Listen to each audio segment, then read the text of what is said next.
Very good, तालियां मिलेगी। तिलक के बारे में भी बताया था, वेरी गुड। हाँ, एक तो वो हो गया, तिलक के बारे में भी बताया था, वेरी गुड। और माला जप के बारे में बताया था। कितने लोगों ने माला ली थी? Very good. कितने घरों में टंगी हुई है खाली वो?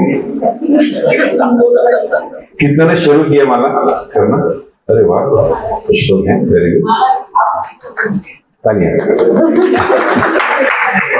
देखिए, हम लोग बड़े बड़े भागवतम करते हैं, कथाएं सुनते हैं, थोड़े से स्पिरिचुअल तो हम लोग हैं ही ना, मंदिरों में जाना और माथा टेकना, परिक्रमा लगाना, कुछ ना कुछ व्रत रखना।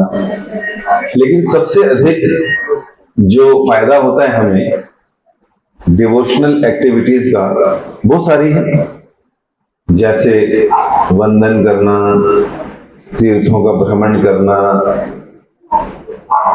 श्रवण कीर्तन इत्यादि। तो भक्ति के बहुत से अंग हैं, उसमें सबसे महत्वपूर्ण जो बताया गया है वो है श्रवण। क्या? श्रवण। श्रवण का मतलब सुनना। आज बहुत से मंदिर हैं, लोकेलिटी में भी होंगे मंदिर, गुरुद्वारे में भी कथा होती है, शब्द वाणी पढ़ी जाती है।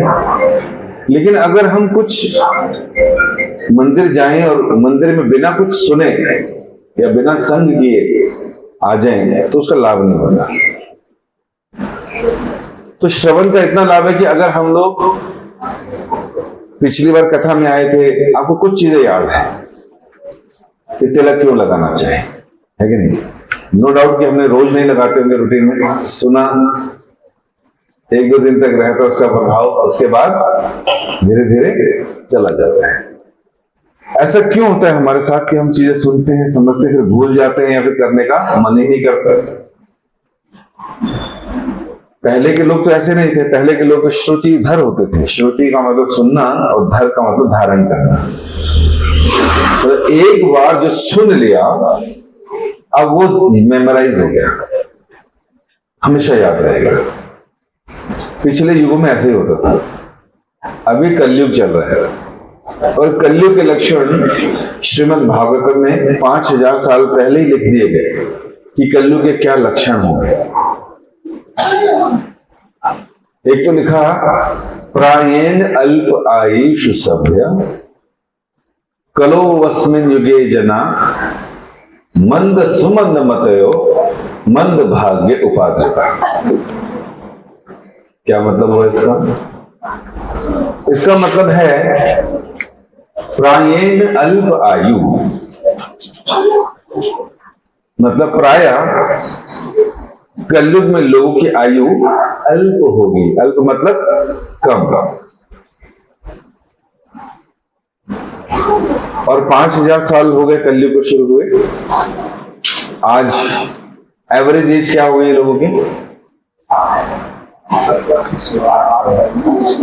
70 लगा देते हैं ना, थोड़ा रिलीफ मिलता है। 60 बोलने में ना लगता है नंबर ना आ जाए पहले। तो 70 को मान के चल रहे हैं। तो 5000 साल पहले ही लिख दिया गया कि कलयुग के लोग अल्प आयु के होंगे। वैसे जितनी आयु हमें मिली थी वो भी कम ही थी। कितनी मिली थी? 100 साल। लेकिन इससे पिछले युगों में लोग 1000 साल जीते थे। उससे पिछले युगों में 10,000 साल जीते थे। जब भगवान राम आए तो 11,000 वर्षों तक उन्होंने राम राज्य किया। उन्होंने, उनके पिताजी ने लगभग 60,000 किया, उसके बाद रिटायर हुए। और सतयुग में लोगों की उम्र 1,00,000 साल होती थी। लेकिन जैसे कलयुग आरंभ हुआ, कलयुग भी एक व्यक्ति है, पर्सोनिफाइड व्यक्ति है, उसके प्रभाव से इस पूरे कलयुग को कलयुग कहते हैं। और ये कलयुग जो है, जैसे ही भगवान कृष्ण के द्वापर युग में द्वारका से वापस अपने धाम जाने के बाद उन्होंने अपनी लीला समेटी और भगवान अब अपने धाम, अपने पार्षदों और यदुवंशियों को लेकर अपने धाम चले गए। भगवान के जाते ही कलयुग का समय आ गया कि अब मेरा टाइम है। और अब मैं अपना प्रभाव दिखाऊंगा। तो कलयुग का तो इतना खतरनाक प्रभाव है कि इसने आते ही गाय और बैल इत्यादि को मारना शुरू कर दिया। राजसी वेश में था और गाय को। तो जब भगवान श्री कृष्ण अपने धाम गए तो उन्होंने, युधिष्ठिर को पता चला तो उनको लगा जब कृष्ण ही चले गए अपने धाम तो फिर हम यहाँ रह के क्या करेंगे, बगैर कृष्ण के तो हमारा जीवन कुछ भी नहीं। तो उन्होंने कहा एक काम करते हैं, अर्जुन का जो बेटा था अभिमन्यु, अभिमन्यु की जो पत्नी थी वो गर्भवती थी, और उनके गर्भ में कौन पैदा हुआ था? परीक्षित नाम से एक, और उसकी रक्षा स्वयं भगवान कृष्ण ने ही की थी। तो कहते ये परीक्षित है, इसको काम करते सारा राजपाट इसको दे देते हैं। और अपने कुल में भी एक था, उसको मथुरा का दे दिया, वज्र नाम। और युधिष्ठिर इत्यादि भाई लोग चले गए कि चलो हम चलते हैं स्वर्ग द्वार से, अपने लीला अपनी पूरी खत्म करते हैं। तो परीक्षित महाराज डिवोटी थे, पूरा परिवार उनका भक्त था, कृष्ण का संग किया है, तो कथाएं सुनी थी, मां से सुना था। तो उनको था कि अब पूरा राज्य मिला है तो मैं पूरा राज्य धर्म के आधार पर चलाऊं, और चला भी रहे थे। तो जब भ्रमण पर थे, पूरी पृथ्वी के राजा थे, आज से 5000 साल पहले। पृथ्वी का होता क्या होता है, जब ये लोग अश्वमेध यज्ञ करते हैं, उसमें एक घोड़े को कुछ सैनिकों के साथ छोड़ा जाता है कि जाओ पूरे विश्व का भ्रमण करो, जो व्यक्ति हमारा ध्वज देखेगा और पूछेगा कौन कर रहा है अश्वमेध यज्ञ, तो बताना हम कर रहे हैं, पांडवों के परिवार से हैं।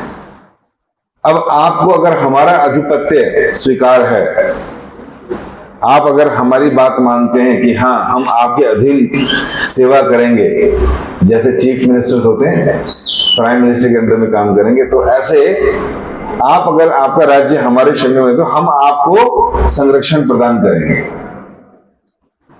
और अगर आपको हमारा पसंद नहीं है तो फिर युद्ध करो। तो वो युद्ध करते थे और हार जाते थे या उनको हरा देते थे, ऐसा होता था। लेकिन परीक्षित महाराज को जब उन्होंने देखा कि ये राजा है तो स्वीकार कर, तो पूरी परीक्षित महाराज पूरी पृथ्वी के राजा थे। अब कहीं ना कहीं इसी तरह के लोग रहते थे, आदिवासी टाइप भी थे, किसी कबीले थे, छोटे छोटे ये सब थे, उनकी अपनी भाषा बोली होती थी, लेकिन पूरी पृथ्वी के राजा थे परीक्षित महाराज। और आज जैसे ही परीक्षित महाराज भ्रमण कर रहे थे पूरे पृथ्वी पर, तो एक जगह देखा कलयुग आ चुका है और कलयुग गाय और बैल को मार रहा है। गायों की आंख में भी आंसू और बैल भी बेचारा 3 पैरों पे, मतलब एक पैर पे खड़ा, 3 पैर तोड़ दिए गए। अब हम लोग अपना मैथमेटिक्स लगाते रहेंगे कि 3 पैर ना हो तो एक पैर पे कोई कैसा खड़ा होगा, है ना? ऐसा नहीं है। यहां पर जो बैल है वो धर्म का प्रतीक है, और धर्म के 4 स्तंभ होते हैं जिन पर वो खड़ा होता है। तो बैल धर्म का रूप है, इसलिए 4 पैर जो हैं 4 धर्म के स्तंभों के रूप में, पिलर्स। तो एक है दया, काइंडनेस, दूसरा है पवित्रता, तीसरा है तप, और चौथा है सत्यता। तो ये धर्म के 4 पैर हैं। 3 पैर उसने तोड़ दिए, एक पैर बचा था बस सत्य का। तो जब परीक्षित महाराज वहां पहुंचे और पूछा कौन हो तुम, तो उनको देख के कांपने लगा। कहता ये क्या अधर्म कर रहे हो, गाय और बैल को रुला रहे हो तुम और उनको मार रहे हो, मैं अभी तुम्हारा वध कर देता हूं। तो जैसे उन्होंने तलवार उठाई तो कलयुग जो है उनके पैरों में पड़ गए, मुझे क्षमा कर दो, मेरा नाम कलयुग है, कृष्ण के जाने के बाद अब मेरा समय आ गया है, अब मुझे रहना है यहाँ पर, मुझे इस कलयुग को क्या करना है, प्रभावित करके, खराब करके, खत्म कर कर ऐसा माहौल पैदा करना है कि जो मेरा काम है। अब जब अधर्म बढ़ेगा तभी तो कभी ना कभी फिर भगवान अवतरित होंगे, है ना? तो कलयुग का काम था सब कुछ खत्म कर देना, धर्म को खत्म कर देना। कहते इसलिए मैं धर्म खत्म कर रहा हूं। तो परीक्षित महाराज ने कहा देखो हमारे राज्य में और हर जगह मेरा उद्देश्य है कि धर्म स्थापित रहे, तो आप मेरे नगर में तो ऐसा नहीं कर सकते। तो उन्होंने कहा फिर मुझे कुछ स्थान तो दीजिए रहने के लिए। तो तो क्या स्थान मांगे उसने कि जहां पर लोग मांस भक्षण करते हों मैं वहां रहूं, जहां लोग नशा करते हों मैं वहां रहूं, जहां लोग वै विचार, अवैध संबंध, एक्स्ट्रा मैरिटल अफेयर्स, पर स्त्री पर पुरुष गमन जिसे बोलते हैं, ऐसा करते हो मैं वहां रहूं, और जहां पर लोग जुआ खेलते हो, है ना, उस जगह पे रहूं। तो ये 4 स्थान मांगे कलयुग ने रहने के लिए, क्योंकि कहीं अधर्म होगा तभी तो रह पाएगा वो। तो परीक्षित महाराज ने कहा चलो दिए, क्योंकि उनके राज्य में ऐसा होता ही नहीं था ज्यादातर, कहीं इक्का दुक्का हो रहा है तो हो रहा है।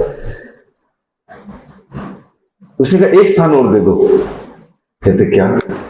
कहते जहां पर गोल्ड है, गोल्ड सोना, अभी तो गांधी वाले नोट हैं करेंसी एक्सचेंज के लिए, लेकिन पहले के समय पर गोल्ड और सिल्वर चलता था।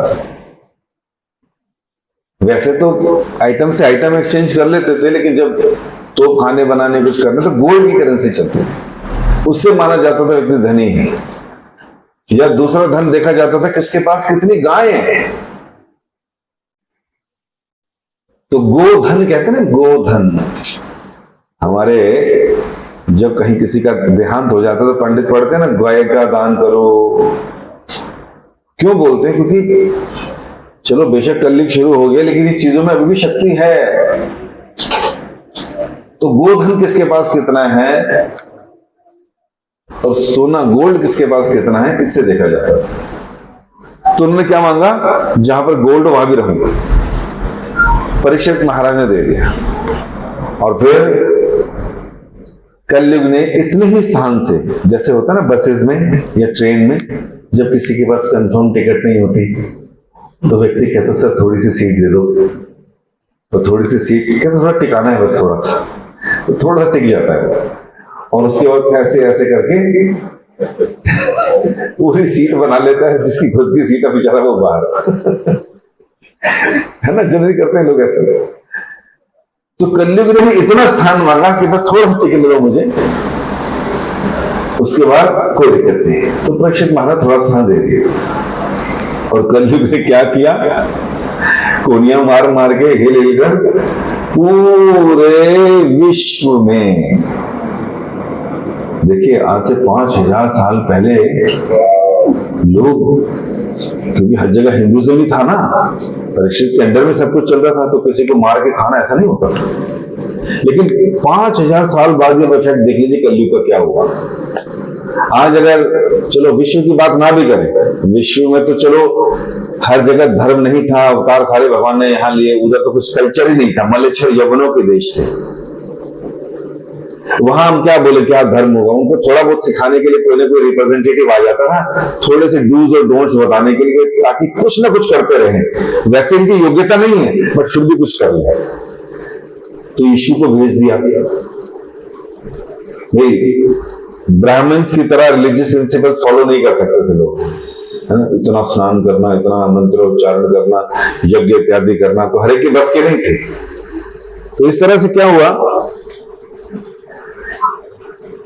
रिप्रेजेंटेटिव्स भेजे गए, कहीं मोहम्मद जी को भेजा, कहीं पे यीशु को भेजा, कि भाई जितना समझ सकते हैं उनकी बुद्धि के अनुसार थोड़ा बहुत समझा डालो, इससे ज्यादा नहीं समझ सकते। तो क्या हुआ, स्थान अगर हम बात करें तो मांस भक्षण पहले वहीं से शुरू हुआ, मलेच्छर यवनों से। इनको मलेच्छर यवन इसीलिए बोलते हैं कि ये लोग धार्मिक सिद्धांतों को जानते नहीं और पर्पस ऑफ लाइफ पता नहीं, और वर्णाश्रम धर्म में भी कहीं नहीं आते। वर्णाश्रम धर्म का मतलब समझते हैं? वर्ण और आश्रम 4 होते हैं ना। अगर इंडिविजुअली देखें स्पिरिचुअल, तो पहले ब्रह्मचर्य का पालन, फिर गृहस्थी में जाना, फिर वानप्रस्थ और फिर संन्यास। इससे क्या होता है? एलिवेशन ऑफ कॉन्शियसनेस, कि व्यक्ति किस प्रकार जो इस संसार में आ गया उसको इस संसार से बाहर कैसे निकलना है, इसलिए उसको इंडिविजुअली क्या करना पड़ता है? प्रैक्टिस करनी पड़ती है। जैसे माता पिता बच्चों को गुरुकुल भेजते थे, गुरु के आश्रम में, किस लिए? स्टडीज के लिए। पहले समय पे स्टडीज क्या होती थी? वेद पढ़ना, क्षत्रिय धर्म का पालन, वाणिज्य मतलब खेत, कृषि इत्यादि, कृषि गोरक्षा। तो गुरु के आश्रम में बच्चे बचपन में आ जाते थे 5 वर्ष की आयु में, और 20 वर्ष की आयु तक रहते थे, 18 वर्ष की आयु तक रहते थे। और गुरु के आश्रम में सब कुछ सीख लेते थे। धर्म क्या है, जीवन का लक्ष्य क्या है, पत्नी के साथ कैसे डील करना है, उसको कैसे संरक्षण और रिस्पेक्ट देनी है, सारा कल्चर वहां सीख लेते थे। ये तो भी कलयुग के प्रभाव से हो रहा है कि हर व्यक्ति हर एक दूसरे को गलत दृष्टि से देखता है, भोग की दृष्टि से देखता है, गलत काम करना चाहता है। इसलिए आए दिन न्यूज़पेपर इन्हीं से भरा रहता है, न्यूज इन्हीं से भरे थे चैनल्स, कितने सारे चैनल्स हैं, लेकिन हर एक में लड़ाई, मार, रेप, भ्रष्टाचार के अलावा कुछ नहीं। तो जो मलिच और यवन मेंटालिटी के लोग थे, उनके पास इन चीजों को फॉलो करने का कल्चर नहीं था, इसलिए उनको मलिच और यवन कहते थे, डिग्रेडेड लोग। और सोशल प्रैक्टिसेस क्या थी? ब्राह्मण्स, जिन्हें इंटेलेक्चुअल क्लास कहते थे, जो वेद इत्यादि पढ़कर बाकी समाज को शिक्षा देकर धर्म अर्थ काम मोक्ष में लगाकर उनको भी उद्धार कर देते थे कि भाई तुम भी धर्म सीखो। ये ब्राह्मण्स का काम होता था। क्षत्रिय ब्राह्मण्स के अंडर में काम करते थे, अपने राजा लोग ब्राह्मण जरूर रखते थे, इसलिए गाइडेंस के लिए कि मैं सही हूं कि नहीं, इस अवस्था में क्या करना चाहिए, तो सारे लोग रखते थे। पहले के कुछ सालों में कलयुग के ये सब देखा जाता था। चंद्रगुप्त मौर्य, चाणक्य पंडित, है ना, तो रखे जाते थे। तो इस तरह से क्षत्रिय भी रखे जाते थे जो रक्षा करते थे प्रजा की, ब्राह्मण की, गायों की, क्योंकि हर जगह तो वैष्णव कल्चर नहीं था। तो जहां पर मलिच और यवन थे, उनके पास शिक्षा नहीं थी, तो आए दिन लड़ाई मार के लिए वो कहीं भी चले जाते थे, तो उनसे रक्षा करनी होती थी, ब्राह्मण की, वेदों की। फिर वैश्य, ये कौन सा क्लास था? बिजनेस क्लास, जो लोग कृषि, गोरक्षा, वाणिज्य, बैंकिंग इत्यादि कर समाज का उपयोग। और चौथे होते थे शूद्र। इनका क्या काम होता था? ये लोग इन तीनों वर्गों की सेवा करते थे, और सेवा के भाव से ही एलिवेट होकर ये लोग भी धर्म अर्थ काम मोक्ष को फल मिल जाता था, या पातक अर्थात पापों से मुक्त हो जाते थे। लेकिन ब्राह्मण्स का काम क्या था? इन सबको एंगेज रखकर रक्षा करके आगे निकलना। तो ये सोशल ऑर्डर केवल कहां पर एग्जिस्ट करता था? इंडिया में, भारत में, जो बड़ा भारत था। तो यहां पर वर्ण आश्रम धर्म के अनुसार सब कुछ चलता था। और फिर सबका जो उद्देश्य होता था, जन्म लेने के बाद धर्म अर्थ काम, और आखिरी क्या होता था? मोक्ष। तब सब लोग जानते थे कि हम लोगों को इस संसार से बाहर निकलना है, या तो स्वर्ग में जाके भोगना है, या फिर जन्म मृत्यु से बाहर निकलना है। ये जनरली सब लोग जानते थे। जैसे आज सब लोग जानते हैं कि पैदा होने के बाद खाना पीना ऐश करना है तो पैसा चाहिए, और पैसा कैसे आता है? बिजनेस से, या अच्छी एजुकेशन से, और बड़े बड़े कॉर्पोरेशन में जॉब करके या बिजनेस। तो जो अब हम जानते हैं खाली पैसा कमाना, क्योंकि हर चीज पैसे से आ रही है, लेकिन पहले के टाइम पर लोगों का उद्देश्य कुछ और होता था। अभी हमारा केवल सर्वाइवल है कि बस जी लें, किसी तरह सुख शांति से जी लें, सारे संसाधन इकट्ठे कर लें, ये पर्पस ऑफ लाइफ है। मैं सुखी रहूं, मेरा परिवार सुखी रहे, मेरी आने वाली पीढ़ी के पास भी पैसा हो, कोई रोक टोक ना हो उनको, उनके मन में जो आए वो खाएं पिए, ये रहता मन में। लेकिन पहले के युगों में लोगों को सबको शिक्षा थी, ज्ञान था कि अगर जन्म लिया है तो धर्म के नियमों का पालन करना है, धर्म के अनुसार अर्थ कमाना है, और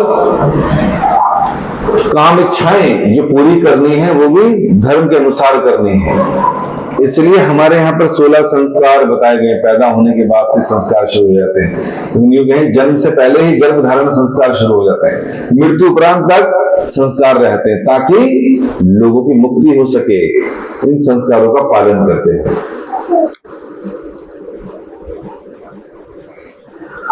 तो इस तरह से जो ब्राह्मण होते थे वो शिक्षा देते थे और इस तरह से लोग आगे बढ़ते थे। सबको पता था कि मुक्त होना है, जन्म मृत्यु से बाहर निकलना है। आप लोगों में से भी कई लोग मोक्ष और मुक्ति और वैकुंठ जानते होंगे। कितने लोग जानते हैं इन शब्दों को? सुना है? मोक्ष, मुक्ति, वैकुंठ, कितने लोगों ने सुना? हाँ, इस पीढ़ी को एग्जैक्ट मीनिंग नहीं पता, लेकिन पुरानी पीढ़ी को कुछ पता हो सकता है। क्या है जी माता जी, वैकुंठ क्या होता है? कोई बताएगा? जो हमने सुना उसमें जो कहते हैं कि वैकुंठ में भगवान विष्णु भगवान जी के। ओके। और मोक्ष का मतलब है कि मतलब शिव में जाते हैं, मतलब वो वैकुंठ से भी ऊपर है, वो मतलब जो मोक्ष है। हाँ। Process of rebirth, Process to stop this rebirth. Yes, that is called moksha. Very good. शुक्र है, होना चाहिए, जानकारी होनी चाहिए। तो हम लोग इन क्लासेस में यही सब सीखेंगे, क्योंकि इसका कहीं डिस्कशन नहीं होता। आप किटीज में जाओगे तो कोई बोलेगा चला वैकुंठ पे गल्ला करिए, कोई नहीं करेगा कोई बात, है कि नहीं? और कभी कोई सोचेगा कि चलो हम लोग आज आत्मा के विषय पे बात करेंगे। थोड़ा बहुत रियलाइजेशन जो करते हैं वो पता कब करते हैं?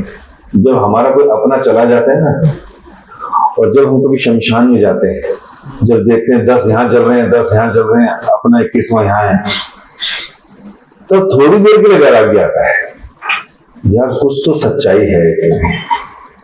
इस संसार में कोई कितने फन्ने खा क्यों ना हो, कितना ही पैसे वाला क्यों ना हो, अंतिम यात्रा तो उसको यही करनी है। इसका मतलब कोई अपने साथ कुछ ले जा, मृत्यु अटल सत्य है, कुछ तो होता है। और इसका जवाब किसी डॉक्टर के पास नहीं, किसी साइंटिस्ट के पास नहीं। फुल प्रूफ इसका आंसर मीन्स स्टॉपेज। वो मृत्यु रोक नहीं सकते, बीमारियां रोक नहीं सकते, ओल्ड एज रोक नहीं सकते। ये जो सुपर साइंटिस्ट हैं या जिनके पास भी आज पावर है, ये लोग पोस्ट डेटेड चेक जरूर देते हैं कि हम होंगे कामयाब। इनकी लेबोरेटरीज में ये केमिकल्स के साथ खेल रहे हैं, ये लोगों को बोल रहे हैं जी हम एक दिन ये कर देंगे, हम वो कर देंगे, हम मृत्यु पे विजय पा लेंगे। तो सॉरी, मैन्युफैक्चरर, क्रिएटर ने कुछ बातें खुद बोली है भगवद गीता में, और उन्होंने कहा है कि सर ये मैंने मृत्यु संसार बनाया है। क्या बनाया? इसका क्या मतलब है? इस संसार में सबकी मृत्यु होती है। अब मैन्युफैक्चरर के अगेंस्ट जाकर आप कुछ नई तैयारी कर रहे हो तो सब waste of time, waste of money, waste of energy, है कि नहीं? फिर भी लोगों को लगता नहीं प्रभु जी आप बोल तो रहे हो, लेकिन साइंस ने देखो क्या क्या कर कर दिखाया है। हमें लगता है एक दिन तो हो ही जाएगा। देखो आज मार्स पे चले गए, कितनी बड़ी अचीवमेंट है। हम चांद पे चले गए, कितनी बड़ी अचीवमेंट है। तो विश्वास लगता है ना कि एक दिन तो शायद हो जाए कि हम मरे ही ना। ऐसे ही भारत में ना अमृत की बहुत बात होती है ना, समुद्र मंथन हुआ था, अमृत निकला था, लोग अमर हो जाते थे। तो अरब कंट्री के किसी व्यक्ति को पता चला कि यार अमृत मिलता है भारत में, वो इधर ही आ गया ढूंढते ढूंढते। बड़ा ढूंढा, बड़ा पूछा, गुफाओं में गया, ऋषि मुनि से पूछा, कहते महाराज यहाँ नहीं, यहाँ यहाँ। तो बताया कि एक ऐसा कुंड है ऊपर जाके जहां पर अमृत है। वो चला गया हूं, फाइनली किसी तरह बुरी हालत में पहुंच गया वहां पर। एक छोटा सा कुंड था, गुड़ गुड़ गुड़ गुड़ करके अमृत निकल रहा था उसमें। आओ देखा ना, तो टूट पड़ा और दोनों हाथ जैसे पीने लगा, वहां पर एक वृद्ध व्यक्ति था। उसने कहा ठहरो, मत पीना। कहते क्यों भाई, तुम होते कौन रोकने ले? मैं कितनी बड़ी यात्रा करके आ रहा हूँ, और पहले के टाइम पर तो घोड़ों भी करनी पड़ती थी, कोई ये सब नहीं होता था, फ्लाइट से आ गया, कुछ ऐसा आ गया। और पहाड़ों पे तो घोड़े चढ़ते भी नहीं, पैदल चल चला कर आए, और अमृत मिला और आप कह रहे हो मत पियो। लेकिन वो व्यक्ति बड़ा डरावना था। कहते साहब तेरी तरह मैं भी इधर ही आया था अमृत पीने, कि पी लिया मैंने अमृत, मुझे देख रहे हो? तो देखा उसको, सर पे एक बाल नहीं, आंखें एकदम ऐसी बड़ी बड़ी, स्किन खत्म हो चुकी थी, स्किन नहीं थी, बिल्कुल शरीर से चिपकी हुई, पूरा कंकाल शरीर का दिख रहा है, नाखून ऐसे बड़े बड़े हैं, भूतों की तरह बैठा पड़ा है। कहता मैंने भी पी लिया था ये अमृत, अमर हो गया हूँ। 100-125 साल के बाद घर वालों ने भी निकाल दी कि तुम डरा रहे हो। Old age is always very difficult age. Beauty exist till when 35-40, उसके बाद 5-7 साल उसको बचाने में लग जाते हैं, पता नहीं चलता, और उसके बाद सडनली आ जाती है। इसका मतलब क्या है? रियलिटी से हमें रूबरू होना चाहिए। देखिए, मैं यहाँ पर आपको कोई अच्छे अच्छे भजन बनाकर ये कर वो कर घर चलता करता हूँ, तुम भी खुश मैं भी खुश, जाना कुछ नहीं, समझा कुछ नहीं, फायदा कुछ नहीं उसको। लेकिन जो रियलिटी है वन शुड नो, सही क्या है गलत क्या है। नो डाउट कि हम शायद हो सकता है कि भी उस स्तर पर ना हो कि सब कुछ कर लें, एकदम सब कुछ कर ले, नहीं। भक्ति में हम सही चले, चाहे बेशक चींटी की स्पीड से चले।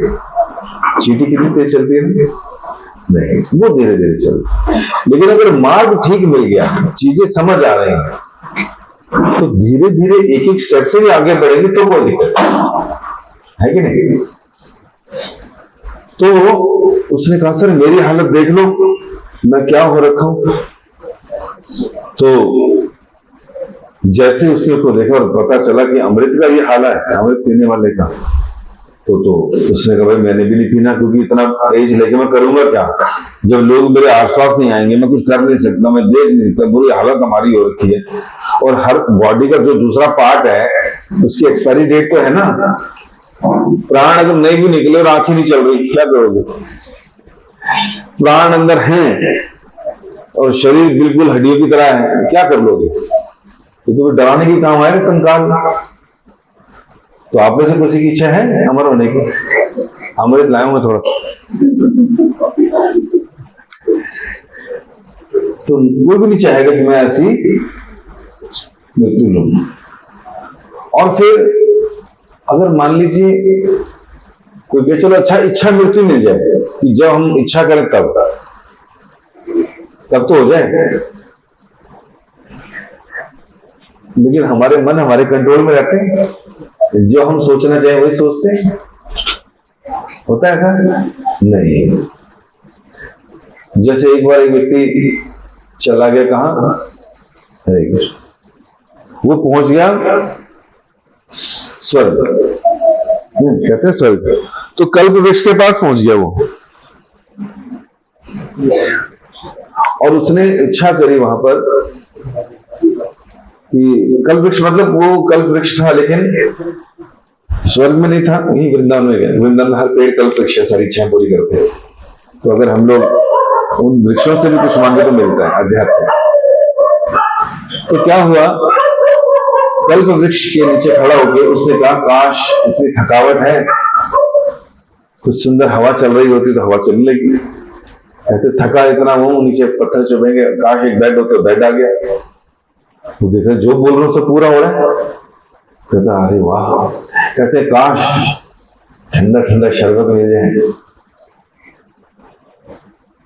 तो तुरंत एक सुंदर स्त्री वो अप्सरा जैसी ले आई, लोगी शरबत पिए, मजा आ गया। फिर इसको लगा यार काश 2 लोग चामर करें, सेवा करें, सुंदर लड़के हुए। तो सेवा शुरू हो गई इसकी। कहता यार जो मांगना हो रहा है। तो कहता कहीं मेरी वाइफ ना आ जाए हाथ में झाड़ू लेके आ गई और पिटाई भी शुरू हो गई। तो कहने का क्या मतलब है, हमारा मन कभी कुछ भी सोच सकता है, और हम सब जानते हैं मन कितना गंदा होता है। आप कुछ भी कर रहे हैं और पता नहीं कब का कहां का कैसा थॉट कब आ जाए, किसके लिए आ जाए, कुछ नहीं पता।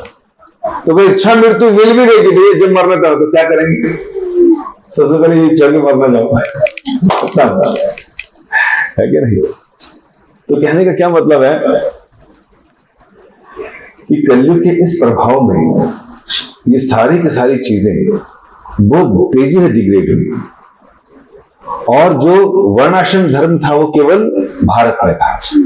और जब मोक्ष की बात कर रहे हैं, जो वैकुंठ की हम बात कर रहे हैं, मोक्ष का मतलब होता है जन्म मृत्यु से बाहर निकलना, मतलब जन्म और मृत्यु के चक्कर से छुटकारा। तो किसी चीज से छुटकारा पाने को मोक्ष कहते हैं। जैसे किसी को बहुत तेज दर्द हो रहा है तो कहे मुझे मुझसे मुक्ति दिला यार पहले तो, है ना। तो मुक्ति मतलब किसी प्रॉब्लम से बाहर निकलना। लेकिन हम छोटी मोटी समस्याओं से तो बाहर निकलना चाहते हैं, लेकिन तो उसके ऊपर नहीं रहता है। तो छोटी मोटी चीजों से तो हम लोग छुटकारा चाहते हैं। सर दर्द से छुटकारा, गैस से छुटकारा, थकावट से छुटकारा कीजिए, हमदर्द का टॉनिक से छुटकारा, है ना। लेकिन वास्तव में अगर छोटे मोटे छुटकारे नहीं, सबसे बड़ा छुटकारा जिसे बोलते हैं मुक्ति, मोक्ष, कि फिर जन्म और मृत्यु ना हो। लेकिन जन्म और मृत्यु नहीं होगा तो व्यक्ति व्हाट हैपेंस आफ्टर डेथ, होता क्या है ये तो मालूम होना चाहिए। तो उसके बारे में कहते हैं जो वैकुंठ है, ये है कुंठा जगत, वो है वैकुंठ जगत। कुंठा जगत मतलब जहाँ एंजाइटीज है, समस्याएं हैं, दुख है, तकलीफ है कि नहीं। गलत तो नहीं बोल रहा, ऐसे शास्त्रों में लिखा है। और भगवान ने भी बोला दुख हाल ले, ये तो मैंने दुखों का घर बनाया, मृत्यु संसार, हर की मृत्यु होगी। तो जब भगवान ने अगर कोई चीज लिख दे तो कोई उसको मिटा सकता है नहीं, यहाँ पर दुख मिलेंगे मिलेंगे। तो हमें समझदारी दिखानी चाहिए, हमें शीप मेंटालिटी के अनुसार नहीं जीना चाहिए। भेड़ चाल जिसे बोलते हैं, आपने देखा कभी जाते हो तो भेड़ चलती है, तो एक भेड़ आगे, दूसरी भेड़ ने पीछे सर लगा रखा है, जहां वो जाएगी वहीं जाएंगे सब, वो देखते नहीं आगे क्या चल रहा है क्या नहीं चल रहा। तो हमें जो संसार में लोग जैसे जी रहे हैं, जिन चीजों के लिए जी रहे हैं, हमें ये नहीं सोचना चाहिए कि हमें ऐसे जीना है या वही ठीक है। नहीं, हमें भगवत ज्ञान लेकर, शास्त्रों का अध्ययन कर ये समझना चाहिए कि पर्पस ऑफ लाइफ है क्या। और जहां की हम बात कर रहे हैं आत्मा की, अगर ये आत्मा वैकुंठ चली जाए तो समझ लीजिए हमेशा के लिए मुक्ति। और वैकुंठ में जहां किसी प्रकार की कुंठा या समस्या नहीं है, हम ऐसी जगत की, ऐसी जगह की कल्पना भी नहीं कर सकते। सुना, वैकुंठ में जैसे यहां कुंठा है, यहां क्या क्या समस्याएं रहती हैं हमारे साथ। जैसे श्लोक में बोला उपाद्रता, मतलब कलयुग के लोग हमेशा मानसिक रूप से दुखी, परेशान, डिस्टर्ब, स्ट्रेस, फियरफुल रहेंगे, रहते हैं कि नहीं। हर व्यक्ति चिंताओं में रहते हैं, तो यहां दुख है। वैकुंठ में दुख नहीं है, चिंताएं नहीं है, वहां चिंतन है हर समय। वैकुंठ में भगवान का चिंतन, भगवान की सेवा, और वहां पर सन एंड मून नहीं है, क्योंकि सन और मून जहां पर होते हैं वहां दिन और रात होते हैं। वहां पर दिन बढ़ता है, टाइम बढ़ता है, और व्यक्ति धीरे धीरे वृद्ध होता है। वैकुंठ में sun and moon does not exist because there is no time. वहां टाइम नहीं है, वहां सब कुछ प्रेजेंट में होता है। इस संसार में प्रेजेंट एग्जिस्ट नहीं करता, यहां पर पास्ट और फ्यूचर है। क्या है? आपने ऐसी समझ ली, मैंने बोल दिया, मान भी लिया। प्रेजेंट है यहाँ, लोग बोलते नहीं प्रेजेंट में जियो। कौन जी सकता है प्रेजेंट में, मुझे बता। जो मोमेंट चला गया वो क्या हो गया? पास्ट। जो आया नहीं वो क्या है? फ्यूचर। तो जीना किसमें है? प्रेजेंट है कहां? आपको ये जो ये बोला वो भी चला गया, और जो आया नहीं फ्यूचर है। कहने का मतलब है यहां पर जनरली दो ही टाइम है, पास्ट एंड फ्यूचर। जिसे हम प्रेजेंट बोलते हैं वास्तव में वो प्रेजेंट नहीं है, पास्ट और फ्यूचर है। समय हमें धीरे धीरे धीरे धीरे वृद्ध कर रहा है।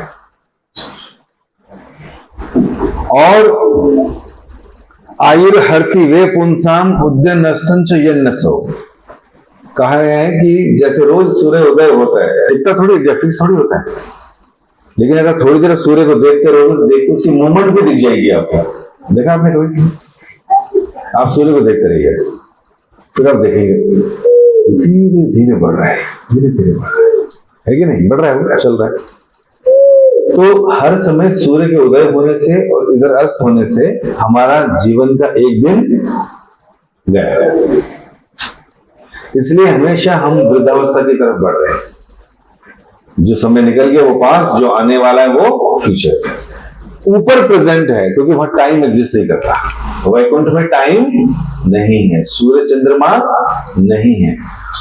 वहां पर जैसे कपड़े पे सूर्य बना दो तो उस तरह से लीला के लिए सूर्य रोशनी देने आता है, बस लीला में, अदरवाइज उसकी आवश्यकता नहीं है।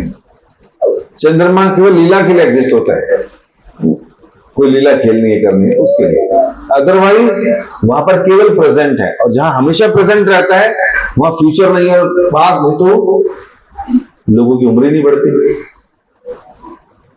वो वृद्धि नहीं होते, उन्हें बीमारियां नहीं लगती, क्योंकि वैकुंठ है वो। वैकुंठ का मतलब जहां बुढ़ापा, बीमारी, मृत्यु नहीं रहती। यहां पर हमारी बार बार मृत्यु होती है तो आत्मा की मृत्यु नहीं होती, शरीर की होती है।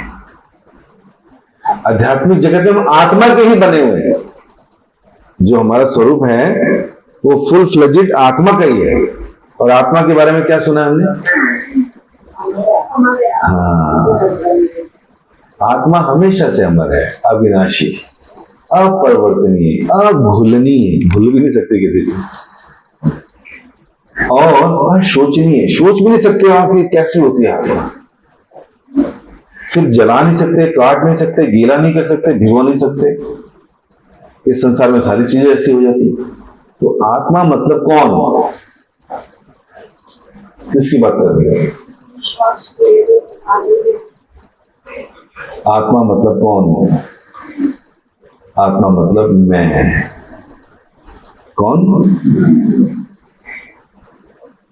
जब मैं बोलता हूं कि आत्मा मैं हूं तो रियलिटी में आत्मा वो मैं ही हूं।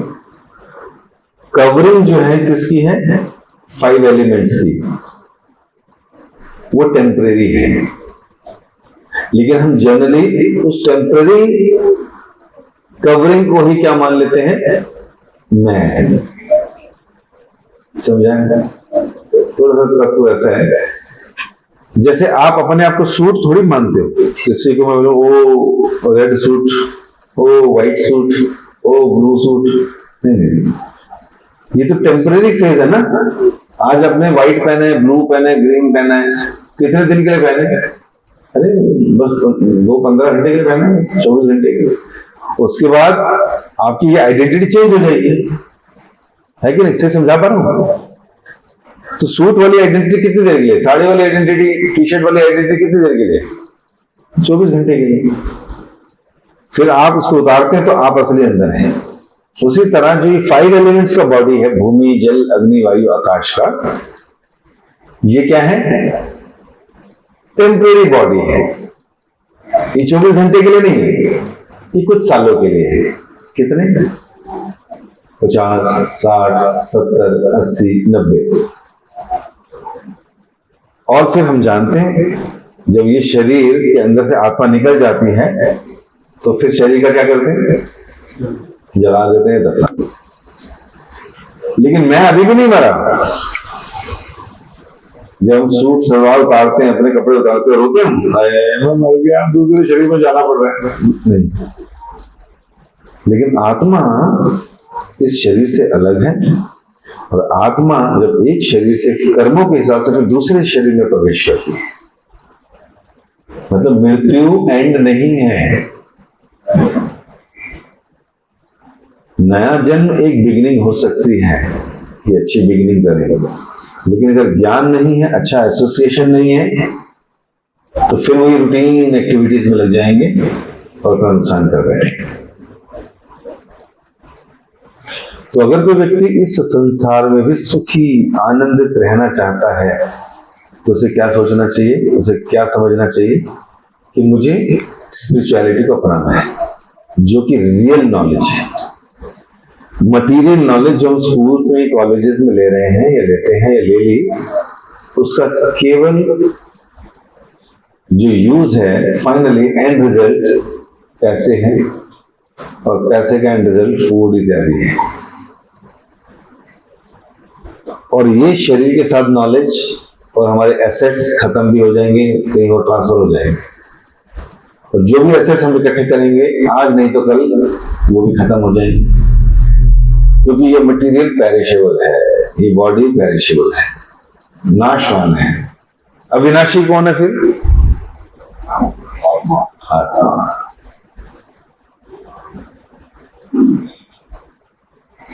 तो हम कौन हैं? आत्मा। तो वर्णाश्रम धर्म में ब्राह्मण का काम यही होता था, आत्म साक्षात्कार करना और दूसरों को कराना, और इस तरह से लोगों को धर्म के मार्ग पर लगाकर उन्हें बार बार होने वाले जन्म और मृत्यु के चक्र से बाहर निकालते थे। बहुत ज्यादा आसक्ति परिवार में, शरीर में, उसका भी नुकसान है, फिर से आना पड़ेगा। नहीं जी मुझे अपना परिवार बहुत प्यारा लगता है, कोई दिक्कत नहीं है, लेकिन जब शरीर पूरा होगा वो आत्मा को जब दोबारा से भेजेंगे, मान लीजिए उसी परिवार में भी भेज दिया, तो शरीर कोई और होगा, विचार कोई और होंगे, चीजें भूल चुके होंगे, कौन क्या कर रहा है, कैसे कर रहा है। तो इस तरह से ब्राह्मण जब भी ज्ञान देते थे, क्षत्रिय अपना काम करते थे, तो चल रहा था बड़ा सुंदर।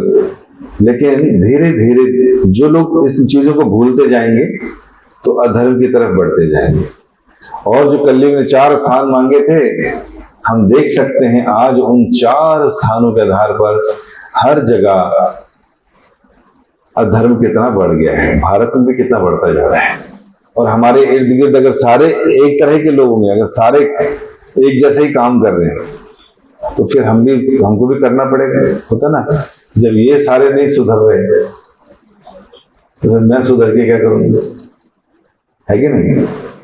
तो इसलिए हम लोगों को कुछ चीजें हमेशा याद रखनी चाहिए, उस पर बार बार मनन करना चाहिए। क्यों? क्योंकि तभी हमारे जीवन के आने वाले दुख और समस्याएं समाप्त होंगी। नहीं तो हम लोग इस लाइफ को भी ठीक से जी नहीं सकते। हर व्यक्ति की अपनी ही कोई समस्याएं चल रही होंगी, और हर व्यक्ति को ये लग रहा होगा कि मेरी समस्याएं सबसे ज्यादा बड़ी है। आपको क्या पता सर क्या होता है मेरे साथ, आपको क्या सुनो, बोल भी नहीं सकता या बोल भी नहीं सकती किसी। लेकिन जब समाज में आते हैं तो हर व्यक्ति यही बोलता है, I am fine, I am fit, everything is fine. लेकिन सब लोग किसी ना किसी समस्या से, शारीरिक हो, मानसिक हो, रिलेशनशिप की हो, पैसे को लेकर हो, प्रॉपर्टीज के डिस्ट्रीब्यूशन को लेकर हो, हर व्यक्ति हर समय इन सब विवादों से परेशान। गलत नहीं बोल रहा। तो जिनसे ज्यादा प्रेम है, जिनको सर्व किया, उनकी तरफ से सही रिस्पॉन्स नहीं आ रहे तो भी परेशान रहते हैं। तो इसलिए अगर हम लोग चाहते हैं कि हम लोग धीरे धीरे आगे बढ़ें और सब कुछ चीजों को समझें, ताकि हम लोग भी सुधरें, हम लोग भी अच्छे हों, हम भी सुख शांति इस संसार में ले सकें, और जो हमारी आने वाली पीढ़ियां हैं उनको कुछ अच्छा देकर जा सके। हमारे पास पैसा और प्रॉपर्टी के अलावा कुछ है ही नहीं देने को। संस्कार बच्चे आजकल गूगल से ले लेते हैं, सोशल मीडिया से ले लेते हैं, और अगर कुछ समझाने की कोशिश करोगे, आई थिंक आफ्टर 8, 9, 10 तो एक बड़ा कल्चर बदल चुका है। तो बच्चे क्या बोलते हैं, oh mamma please don't tell me, I am intelligent enough. बच्चों का ये रूप हो रहता है, आप कुछ अच्छा बता ही नहीं सकते। आज उनको लगेगा आप पुराने जमाने के हो, आपको क्या चीजें पता है। हमें लगता है हम मॉडर्न है, और अगली पीढ़ी आती है उनको लगता है ये बैकवर्ड है, इनको क्या पता। फिर हम कोशिश करते हैं उनके बराबर मॉडर्न होने का, तो फिर उसमें दिक्कतें आती हैं, है कि नहीं? तो इसलिए बड़ा सिंपल सा जीवन, सादा जीवन, उच्च विचार जैसा स्टेप जीना चाहिए, लाइफ में अपनाना चाहिए। तो हम लोगों ने 2-3 चीजों पर विचार किया। जिसको मैं अब कंक्लूड कर रहा हूं, वो जो कलयुग से बात शुरू की थी वहां पर, कि जब कलयुग ने वो स्थान मांगे, आज हम देख रहे हैं कि कलयुग ने अपने पैर कैसे हर घर में फंसा लिए। पहले तो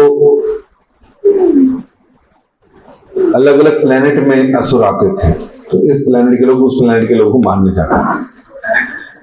त्रेता युग में इंटरस्टेट लड़ाई होगी, भारत श्रीलंका, है ना, असुर होते थे तो मारने उतर जाते। और फिर द्वापर युग में घर के अंदर ही झगड़े हो गए, कौरव पांडव एक ही परिवार से हरे थे। और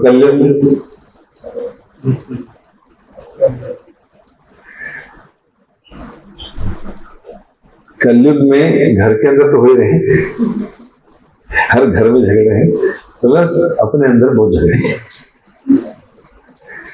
इसलिए डिप्रेशन में लोग बहुत तेजी से जा रहे हैं, सब कहीं ना कहीं गोलियां खा रहे हैं, बहुत स्ट्रेस है, एंजाइटीज में है। इसलिए 5000 साल पहले लिख दिया, देखिए कि कलयुग के लोगों की उम्र कम होगी, कम बुद्धि के होंगे, कम मंद भाग्य होगा, और कलयुग के लोग हमेशा डिस्टर्ब रहेंगे, एंजाइटीज में रहेंगे। कब लिखा? 5000 साल। कहाँ लिखा? भागवत ग्रंथ जिसकी कथा सुनने जाते हैं उसमें लिखा, पहले स्कंद में। तो ठीक लिखा, गलत तो नहीं लिखा, ऐसे ही हो रहा है। और किस प्रकार कलयुग ने, हमने बताया कि वो सारा स्पेस कवर कर लिया और आज हर घर में है, हर व्यक्ति के ऊपर बैठा है। इन 5000 सालों में इतना बदल दिया कलयुग। इसलिए तो लड़ाई झगड़े, डिसएग्रीमेंट, ये सब चल रहा है। क्यों? क्योंकि 5 चीजें जो हमने बताई, इसमें मांगी थी, आज वो घर घर में हो गई। भारत जैसा देश, गौ पूजा करने वाला देश, कृष्ण ने अभी तो गाय पाली है पीछे 5000 साल पहले, और 5000 साल पहले यही भारत बीफ एक्सपोर्ट में नंबर 1 हो गया। इसको बोलते हैं कलयुग। तो इसलिए हमें प्रयास करना चाहिए कि कलयुग के प्रभाव से अगर बचना है तो भगवान से बोले कि आप अवतार लीजिए। लेकिन भगवान कहां कहां अवतार लेंगे? आज तो घर घर में अवतार लेना पड़ेगा। तो क्या किया भगवान ने कलयुग में? कली काले नाम रूपे कृष्ण अवतार, कि भगवान कृष्ण ने कलयुग में अपने नामों के रूप में ही अवतार ले लिया। इसका मतलब क्या है कि अगर कोई व्यक्ति घर में, बाहर, दुकान, गाड़ी, कहीं पर भी है, अगर वो अपनी जीवा से भगवान का नाम बोल रहा है, तो शास्त्र कह रहे हैं कलयुग में कृष्ण ने अपने नामों में सारी शक्ति भी डाल दी, और स्वयं कृष्ण और नाम एक ही है, नॉन डिफरेंट, उतनी शक्ति है, अवतार ले लिया नामों के रूप में। तो जो लोग चाहते हैं कि हमारे असुर मारे जाएं, जो अंदर ही बैठे हैं, जिसकी वजह से लड़ाई, द्वेष, ईर्ष्या, प्रॉब्लम, गुस्सा, क्रोध रहता है, अंदर की वजह से तो रहता है। हमारे आपस में लड़ाई झगड़े का कारण क्या है? काम, क्रोध, लोभ, मोह, मद, मात्सर्य। समझ बारे में हम समझा रहे हैं, हमारे झगड़ों का प्रॉब्लम है यही सब, और वो सबके अंदर है। ऐसा भी नहीं कि बाहर कोई खड़ा हो तो उसको मार दे, अंदर ही है। किसको मारे? इच्छाएं खत्म होती है हमारी, लालच खत्म होता है तो काम है। इच्छाएं पूरी ना हो तो क्रोध आता है, बिल्कुल आता है, तो क्रोध से फंसे पड़े।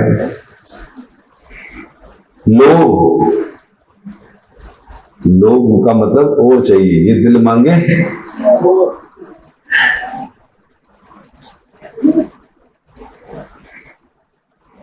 तो कहने का मतलब है कि हमारे अंदर के जो अनर्थ हैं, we have to kill them, we have to change our heart, we have to purify that. और वो कैसे होगा? By inviting Krishna in the heart, Krishna को हृदय में आमंत्रित करकर। यहां अवतार लीजिए सर, सारे इधर ही बैठे हैं, तो इनको मारिए आप। तो कृष्ण को हृदय में लाने का तरीका क्या है? जब हम इस जीवा से भगवान का नाम लेंगे, क्योंकि नाम और कृष्ण एक ही है, सारी शक्ति नाम में डाल दी कलयुग के लिए। तो जब बोलते हैं हरे कृष्ण कृष्ण कृष्ण हरे हरे, हरे राम राम राम, तो नाम बोला, नाम सुना, और नाम और कृष्ण क्या है? एक ही, अलग अलग चीज नहीं है। बोला सुना तो कहां गए? तो कृष्ण अवतरित हो रहे हैं। अब जितना अधिक हम नाम जप करेंगे, कीर्तन करेंगे, उतना तेजी से हमारा शुद्धिकरण होगा। हार्ट से धीरे धीरे सारी फालतू की इच्छाएं खत्म। क्रोध, जो हर बात पे गुस्सा करते हैं, धीरे धीरे वो खत्म, क्योंकि कृष्ण अपना काम करना शुरू कर रहे हैं हृदय। लोभ खत्म, अननेसेसरी जो परेशान दुखी रहते हैं, लोभ खत्म। मोह, जो छूटता नहीं है, और वही हमारे बार बार जन्म का कारण बन जाता है। और ऐसा भी नहीं कि बहुत हमें सुख मिल रहा हूं इस मोह से। एक वृद्ध व्यक्ति फटे हाल कपड़ों में खून निकल रहा था। एक व्यक्ति ने कहा, सर ये तो अपने इलाके गांधी की हो गए बाबूजी? यार कुछ नहीं, कैसे? नहीं बताओ बाबूजी, हॉस्पिटल ले जाओ, बट्टे गुट्टे कराए, बताओ की हो गया, की क्या हुआ? कहना कुछ नहीं, मैं दो पुत्र ने मेरे, दो नुआ ने, जो मेरी रिटायरमेंट हो चुकी, जो पेंशन आती है ना, तो उस दिन तो मेरी बड़ी सेवा कर देने, लेकिन अगले दिन ही कहते अद्धा मैनू दो, वो कहता पूरी मैनू दो, तो मैं जरा उन्होंने दे देना, तो थोड़ा रख लेना, तो मैनू पीट देना, तो मार देना, खून कपड़े इस तरह फटे ने मेरे। कहते कितनी पेंशन आती? कहते कुछ नहीं आती, 60-70 साल गवर्नमेंट एम्प्लॉय से। कहते थोड़े दिन कहते मैंने 25 दिन पिटाई पीट दी, मैं लागते जो आनी होती है ना, तो 3-4 दिन ठीक लगते हैं बस। तो कहता एक काम करो तुसी, थोड़े 30 दिन अच्छे कर देना। कहते दसो किस तरह? कहते तुसी छड्डो घर, मकान लो अपना मंदिर के कोल, किराए च रहो, थोड़ा मंदिर दान दो, सुबह शाम उत्थे खाना खाओ, सेवा करो, अपने जीवन का लक्ष्य पता करो, रोज कथा सुनो, माला करो, छड्डो कर रहा जो मार देने क्यों बड़े हुए थे? कहते अच्छा, हाँ गलती तो ठीक है, सुख तो हो जाएगा। तो कहता चलो मेरे नाम। कहते रुको यार रुको, क्यों है? कहते यार खून तो वो अपने ही ने ना, पुत्र तो मेरे ही ना, मार देने तो की हो गया? इसको कहते हैं।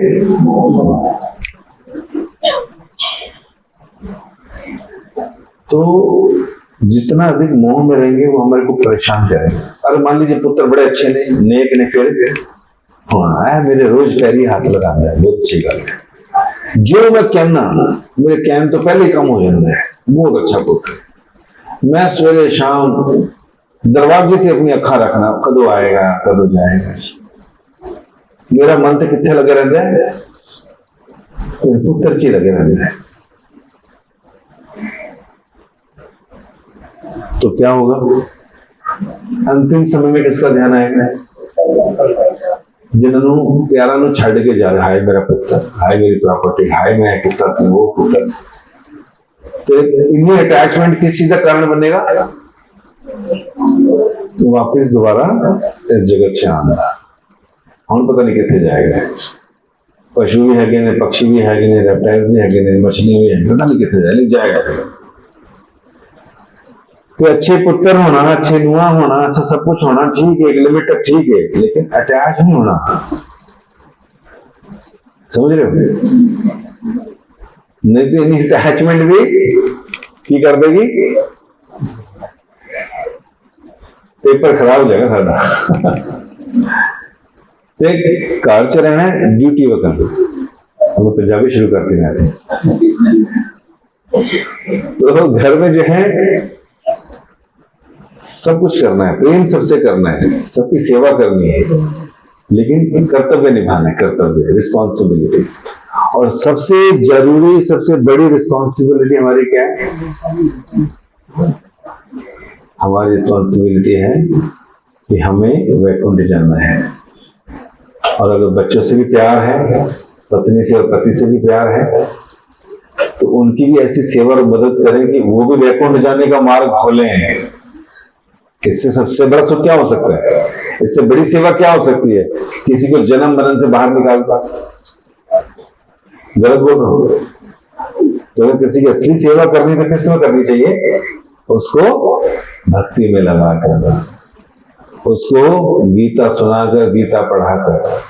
हम भी सुधरेंगे, उनको भी ज्ञान मिलेगा, वो लोग भी यहां से निकलना चाहिए। ठीक है कि नहीं? समझ आ रहा? कितना समझ आ गया? हाथ नीचे रखो।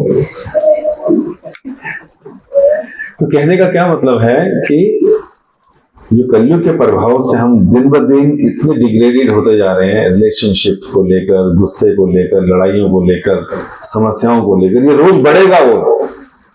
और उधर से आयु कम होती जा रही है। 100 से शुरू हुई थी, 70 पे आ गई 5000 साल में। अभी 4,32,000 तक कलयुग में चल रहे हैं। कितने? 5000 में ही आ रहा है। तो इसलिए हो सकता है कुछ चीजें हमारे ऊपर से निकल रही हूं, लेकिन एक चीज को तो दिमाग में बिठा लेना चाहिए। क्या? कि हमें भगवान का नाम जप करते रहना चाहिए। हो सकता है कि हमारी मीट ईटिंग की आदत हो, नो प्रॉब्लम। हो सकता है कि हमारी पीने की आदत हो, नो प्रॉब्लम। क्या कर सकते हैं?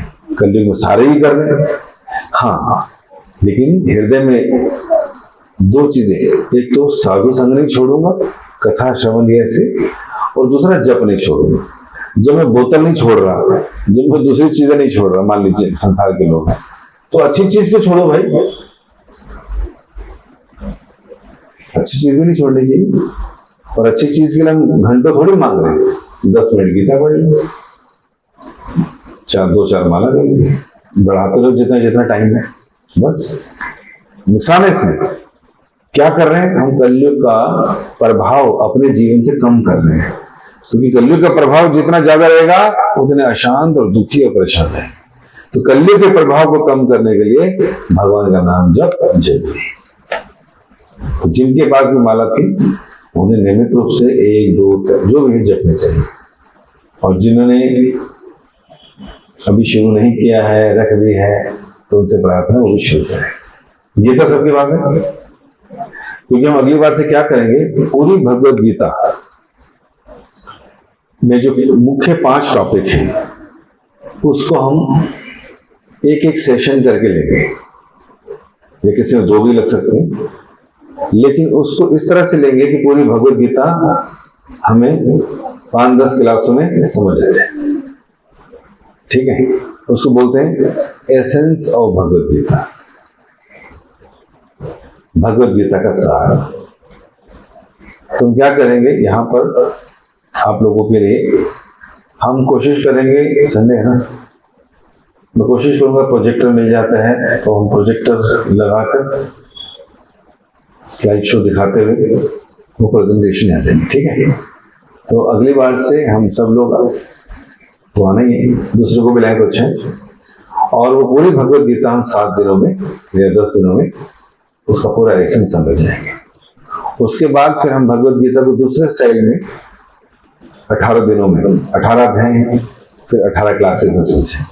उसके बाद फिर भगवत गीता को हम लोग टॉपिक वाइज वो समझने का प्रयास करें, ताकि गीता में मास्टरी हो जाए। और अगर किसी चीज में अच्छी मास्टरी होगी आपकी, तो आपसे कोई प्रश्न पूछेगा, आपसे कोई जिज्ञासा करेगा, सबसे ज्यादा घर वाले करेंगे, बच्चे करेंगे। ये क्यों होता है मम्मी, ऐसा क्यों करते हैं, ऐसा क्यों?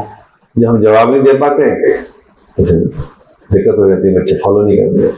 और फिर कल को हम दूसरे का भी मार्गदर्शन कर सकते हैं। ठीक है कि नहीं? ठीक है जी, यहाँ विराम दे। तो किसी को प्रश्न या जिज्ञासा?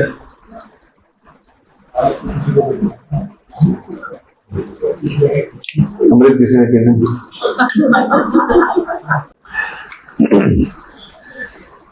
एक ग्रंथ में लिखा हुआ है कि जितने भी विष्णु मंदिर होते हैं, कृष्ण विष्णु मंदिर, वहां पर भगवान को हमेशा बाईं ओर से प्रणाम किया जाता है। बाईं ओर का मतलब अपना हाथ लेफ्ट में रखते हैं, भगवान को लेफ्ट में रख के प्रणाम करते हैं, ताकि दिल भगवान की ज्यादा नजदीक रहे। एक दूसरा ये रीजन भी है कि अगर हम स्ट्रेट करेंगे तो जहां भगवान होते हैं उनके ठीक सामने गरुड़ देव जी होते हैं, वैष्णव है परम, तो हमारे पैर वैष्णव की तरफ नहीं जानी चाहिए। और ये भी बताया गया उस श्लोक में कि भगवान कृष्ण और विष्णु के विग्रहों को लेफ्ट से और डेमी गॉड्स देवी देवताओं को राइट से करना चाहिए। ठीक है, तो इस तरह से ये तरीका बताया गया है। और ये भी बताया गया कि जो जेंट्स हैं मेल फॉर्म में, उन्हें पूरा साष्टांग प्रणाम, साष्टांग मतलब सहित 8 अंगों के। तो 8 अंग कौन से लगते हैं, पिछली बार बताया ना, चलो इस बार बताया। 2 भर्याम पदाभ्याम जानुभ्याम ऊर्षा शीर्षा दृशा मनसा वचसा चेत प्रणामो अष्टांग एविता। कह रहे हैं 2 पैर पदाभ्याम है ना, जानुभ्याम घुटने, 2 भर्याम 2 हाथ, ये एक एक माना जाएगा है ना, 2 भर्याम पदाभ्याम जानुभ्याम 3 हो गए। और ऊर्षा शीर्षा दृशा, ऊर्षा शीर्षा सिर, दृशा नेत्र भी खुले होने चाहिए। मनसा वचसा चेती, मन से, वचसा मतलब वाणी से। कितने अंग हो गए,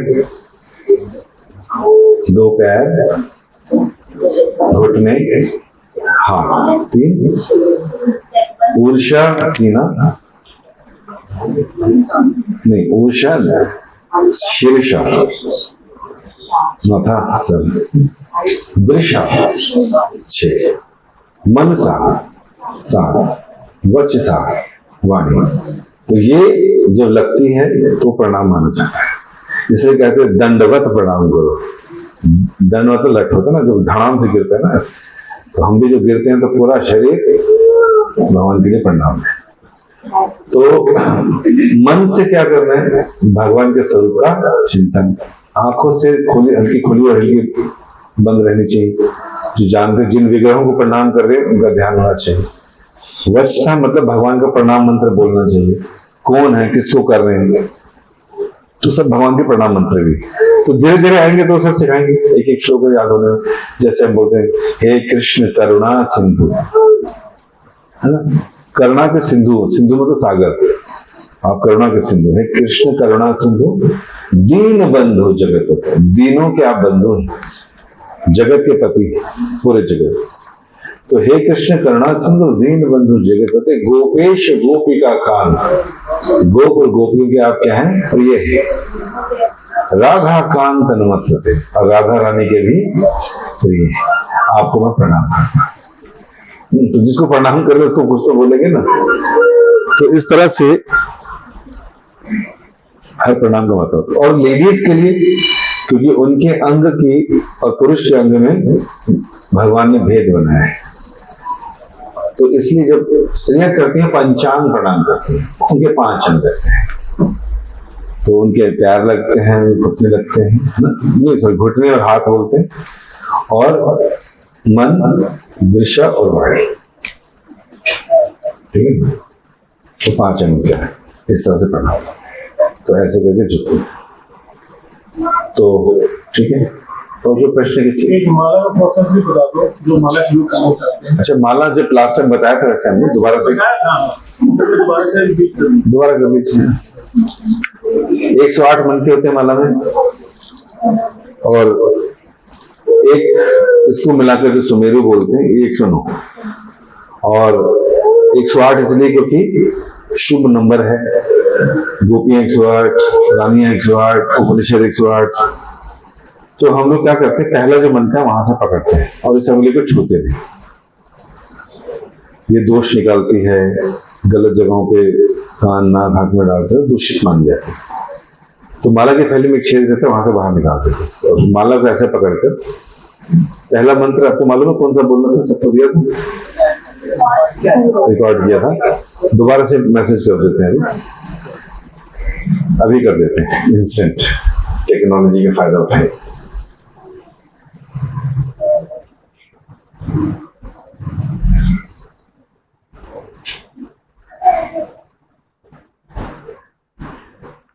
श्री कृष्ण चैतन्य प्रभु नित्यानंद श्री अद्वैत गदाधर श्रीवास आदि गौर भक्त वृंद।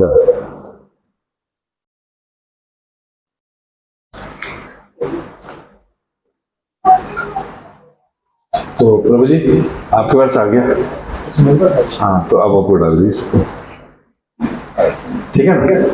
तो एक बार इसको बोलना है और उसके बाद इसी मनके से, पहले ही मनके से फिर हरे कृष्ण कृष्ण कृष्ण हरे हरे, हरे राम राम राम हरे हरे कृष्ण कृष्ण कृष्ण हरे हरे राम राम राम हरे हरे कृष्ण कृष्ण कृष्ण हरे हरे, हरे राम राम राम हरे हरे, हरे कृष्ण कृष्ण कृष्ण हरे हरे, हरे राम राम हरे हरे। ऐसा बोलना है धीरे धीरे, और इस 16 को 16 शब्दों को सुनना है, इसमें ध्यान लगाना है।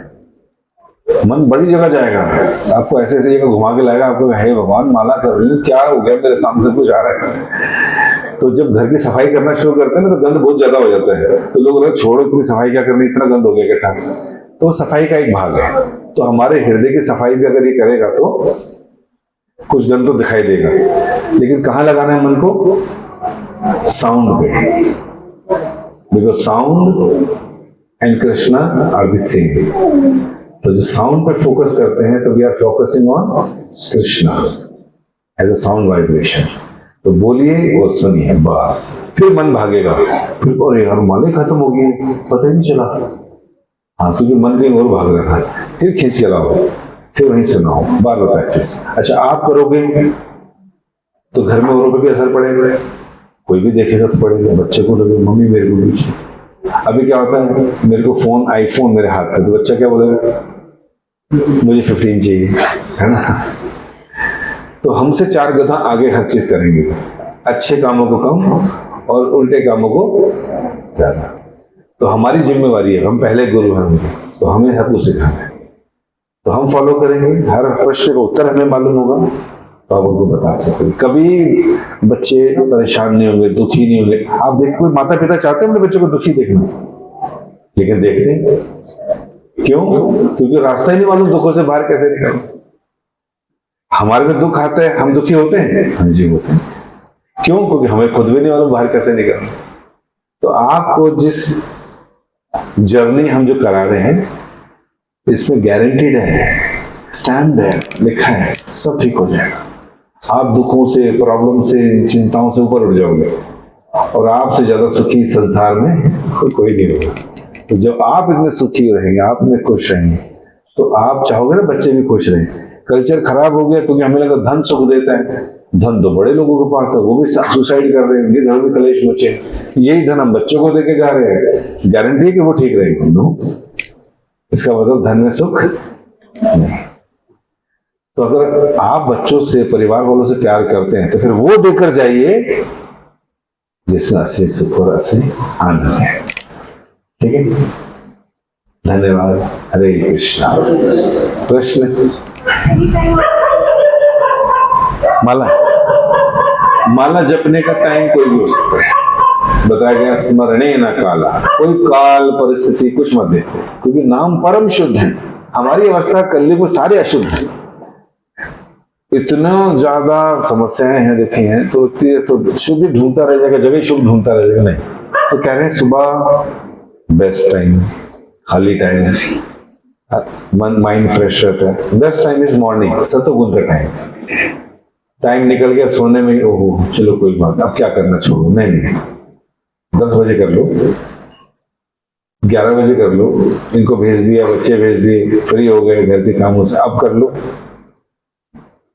थोड़ा रेस्ट कर लिया, फिर उठ के कुछ करने को नहीं, चलो फिर कर ले। तो पूरा दिन बिजी थे, शाम को कर लो, शाम को तो टाइम ही नहीं, अब सोने जा रहे हैं, सोते समय कर लो। तो भगवान के नाम हमेशा हमें पवित्र करने के लिए, हमारा लाभ करेगा। तो दिन के टाइम, रात के टाइम एंजाइटीज, रजोगुण, तमोगुण अधिक बढ़ जाता है, पैशन और बिजनेस। तो इसलिए हम चाहते हैं मॉर्निंग में। नहीं हो सकता तो बाद में कर लो, लेकिन ठीक है। स्त्री पुरुष, बच्चे, बूढ़े, जवान, विवाहित, अविवाहित, हर व्यक्ति कर सकता है। ठीक है, और कुछ आप सब? अच्छा, also is a fact, like जो बोलते हैं ना कि जो लोग एकादशी के दिन और those who die, they go to like they get moksha. Is it true? Really true? Ekadashi को ये बून है, उसको ये वरदान मिला हुआ है कि Ekadashi is very pure devotee of Krishna. She manifested from the Krishna's body only, भगवान के शरीर से प्रकट हुई है। और भगवान ने इसको वरदान दिया है कि जो भी एकादशी का व्रत रखेगा, तपस्या करेगा, त्याग करेगा, दान देगा, शरीर भी छोड़ेगा। एकादशी जैसा दिन बहुत पुण्यकारक है, तो निश्चित रूप से उसका फायदा होगा। फायदा इन द सेंस मुक्त हो जाएगा, वैकुंठ चला जाएगा। कई बार हो सकता है कि कोई असुरी प्रवृत्ति का लोग भी मर गए, कुछ भी हो गया, जिसने भक्ति की नहीं, लेकिन जाने अनजाने में भी कुछ हो रहा है तो उसका लाभ जरूर मिलता है। और फिर भगवान ऐसे सोल्स को दोबारा चांस देते हैं अच्छे परिवारों में, भक्त परिवारों में, सो दैट वो वहां से इसको कंटिन्यू करके आगे। तो इसलिए हमें विश्वास होना चाहिए, विश्वास पे ही दुनिया। अब जैसे अधिक मास आ रहा है तो थोड़ा सा उसके बारे में बता देते हैं। 18 से आई थिंक शुरू हो रहे हैं। तो अधिक मास, मल मास, पुरुषोत्तम मास, 3 नामों से जाना जाता है जनरली। अधिक मास का मतलब क्या हुआ? हमारे वैदिक धर्म के अनुसार जो काल गणना है, जो कैलेंडर्स बनते हैं, वो चंद्रमा के अकॉर्डिंगली बनते हैं। मून राइज, मून सेट, उसके हिसाब से।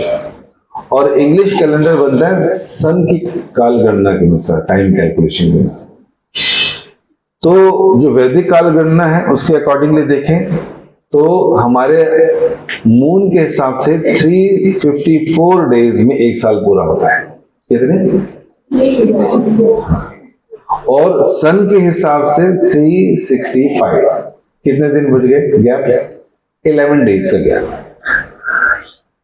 तो अब इसको रिकंसाइल करने के लिए भाई इसके 11 दिन, इसके पूरे, तो इसके दिन जब इकट्ठे होते रहते हैं तो इसके अकॉर्डिंगली एक 3 साल में, 2.5 से 3 साल के बीच में 1 महीना एक्स्ट्रा हो जाता है, 30 से ऊपर दिन, according to the moon time calculation.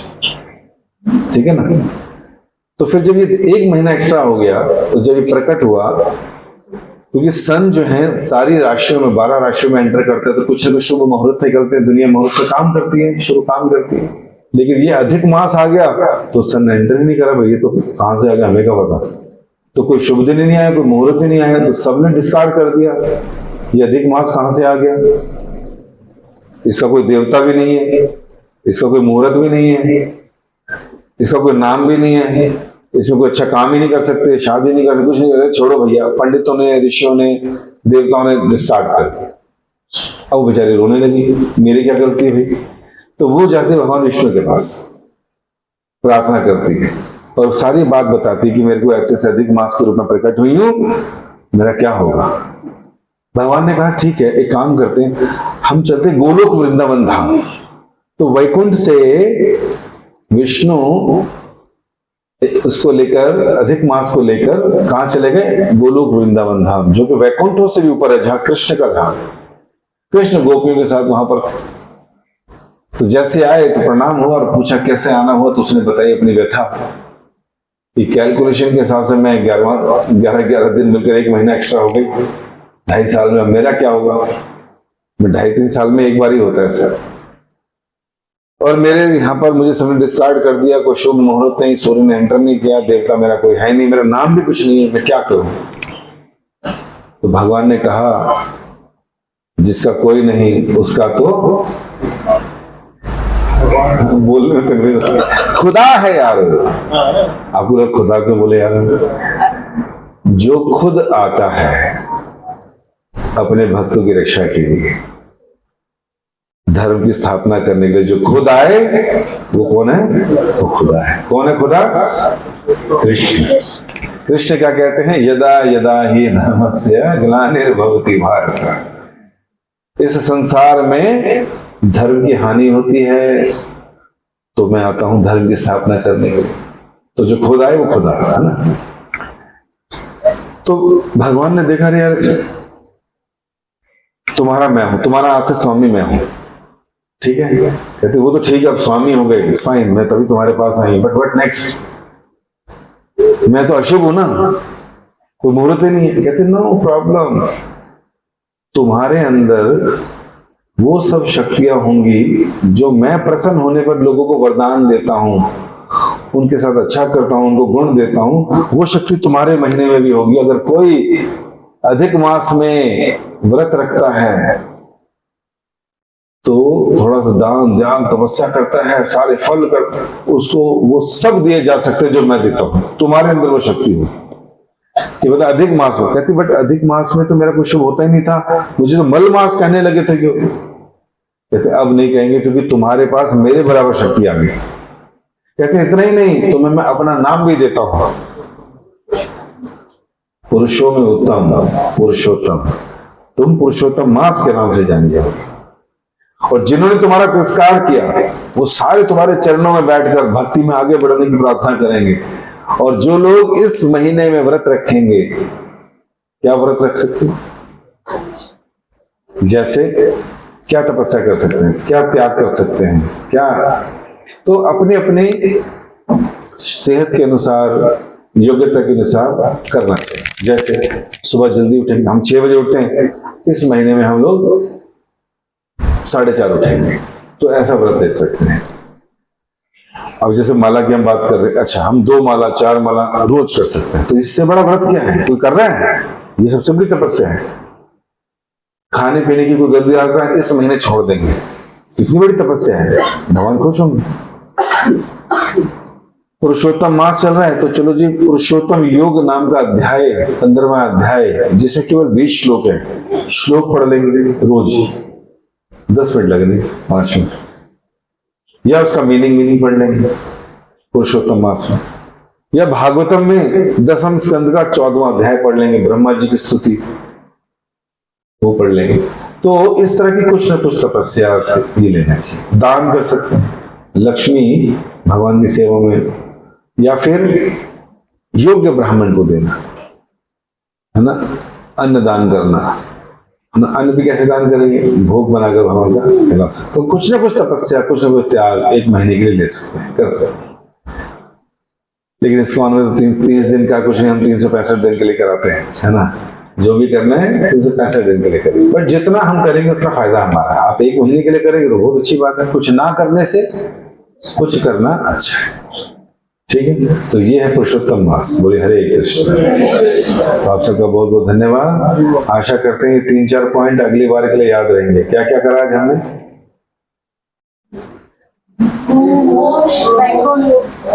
Vaikuntha में क्या होता है? No moon sun is not there, yes उस टाइम इज प्रेजेंट, और no old age, no disease and no death, no anxiety, no insecurity, nothing। इतना सुंदर धाम कौन नहीं जाना चाहेगा भाई। एक गाना है था, चल के तुझे मैं लेके चलो एक ऐसे गगन के तले, जहां गम भी ना हो आंसू भी ना हो, बस प्यार ही प्यार पले। कहाँ है वो वैकुंठ की बात हो रही है, इधर नहीं है। एक्चुअली क्या हुआ, एक व्यक्ति था, उसके मैंने, हमारी एक बीटीजी मैगजीन आती है, उसको आपको लगाना चाहिए, सब्सक्राइब करना चाहिए। लगभग 500 में 12 किताबें आती हैं पूरे साल। इतने सुंदर सुंदर एक्सपीरियंसेस हैं इसके अंदर, पूछिए मत। तो उसमें क्या है, एक व्यक्ति था बेचारा इतना फ्रस्ट्रेटेड, घर से दिक्कत परेशानी, उसने आत्महत्या करने की सोची, बट फाइनली किसी ने दरवाजा खटखटा दिया, पड़ोसी ने, बच्चे ने कोई प्रसाद खिला दिया, कर दिया, कहीं गाना सुन लिया, कहते हैं कहाँ है जगत, तो ढूंढने चला गया, ऐसी जगत कहाँ है, किताब में आया उसका इंटरव्यू। तो उसने कहा जी मेरे को ये मिले नहीं। कहते जिसने गाना लिखा था उसके पास चला गया कि सर आपने गाना लिखा था, कोई ऐसा जगह था जहाँ आंसू ना हो और प्यारी प्यारी, कहाँ है? कहते यार ऐसा वैसा कुछ नहीं होता, ऐसे लिख दिया हमने तो। कहते फिर जब मेरे को पड़ोसियों ने एक दिन इस्कॉन टेम्पल लेकर गए तो भी मैं प्रभावित नहीं हुआ था, आया गया, बहुत सारी भीड़ थी, लेक्चर सुना, समझ गया। फिर कहते एक सन्यासी, एक ब्रह्मचारी बैठे थे, उन्होंने बुलाया और कहा कि आप 10 मिनट दे सकते हो भगवान को। वैसे आपने क्या किया भगवान के लिए? 10 मिनट दे सकते? कहते हैं हाँ 24 घंटे में 10 तो दे ही सकता हूँ। कहते हैं हरे कृष्ण कृष्ण कृष्ण हरे हरे, हरे राम राम। कहते हैं बस ये मंत्र जप। कहते मैंने वो जपना शुरू कर दिया। आज वो व्यक्ति दीक्षित भक्त है, प्रचारक है, दूसरे की दुनिया में प्रकाश ला रहा है। उसे पता है ये जगत कहाँ पर एग्जिस्ट करता है, जहां वो जाने की तैयारी कर रहा है, वैकुंठ धाम। तो हमने वैकुंठ के बारे में समझा, जिसे हम कह सकते हैं कि असली मोक्ष वैकुंठ भगवान की सेवा पर करते हैं। वैकुंठ में खाली नहीं रहता व्यक्ति, बिजी रहता है भगवान की सेवा में, अर्चना में, उनकी स्तुतियां गाने में। और दूसरी बात हमने कलयुग के बारे में जाना। कलयुग ने कितने स्थान मांगे थे? थोड़ा स्थान मांगा था। क्या क्या थे वो? जहां पर मांस भक्षण होता है, नशा होता है, अवैध संबंध होते हैं या जुआ इत्यादि होता है। और 5वां तो आप ये नोट भी कर सकते हो, और जिस ग्रुप में उधर डाल भी दो, है कि नहीं? उससे क्या होगा, याद रहेगा। पिछली बार नकल चलाने के काम आ जाएगा अगली बार। ठीक है ना? तो मुझे लिख लीजिए, आप भी, कोई और भी नोट कर सकते हैं कि नहीं? तो कलयुग ने 5 स्थान मांगे, और बैल को मार रहा था ना, उसके 4 पैर होते हैं धर्म के। तो कौन कौन से थे? दया, तपस्या, पवित्रता और सत्यता। ये 4 स्थान धर्म के पिलर्स है। ठीक है ना? और क्या सीखा हमने?